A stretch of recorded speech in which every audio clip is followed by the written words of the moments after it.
Madam Speaker, members of the body, this is the bill that we had a colloquy yesterday, the delegate from Fairfax, Delegate Simon and I. And the issue again is under what circumstances should there be an automatic decertification? After the dialogue, I went and spoke to the people at DCJS just to make sure I understood the process. And what they said is that with the bill as written, once someone is notified, and again, the sheriff or police chief has to notify if a termination is a violation of the agency's policies or procedures or a violation of state or federal law, that the decertification happens. The board shall, within 10 days of that decertification, notify the affected officer. Then within 30 days of the receipt, he can request the board review it. Then they will schedule a hearing within 60 days, and then they have up to 30 days to rule.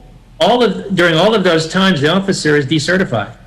He can't get another job. Now, again, if we're talking about use of force, which I thought was the purpose of this whole approach, then that makes sense. You've got a person who's terminated for use of force issue, and you want them to be nowhere near law enforcement unless they're somehow recertified by DCJS. But for all the other reasons that an officer can be fired, and again, the policies of a sheriff's office, they can be written down or it can just be the sheriff's policies. Those are employees at will. It would decertify him unless and until he proves, and he can get a lawyer, so he can even hire a lawyer, spend money on that he can prove by preponderance of the evidence good cause for a certification to be reinstated. Again, a policy that addressed use of force issues would be a good policy, but this is going to impact a whole lot more than that, and so I would encourage my colleagues to vote no.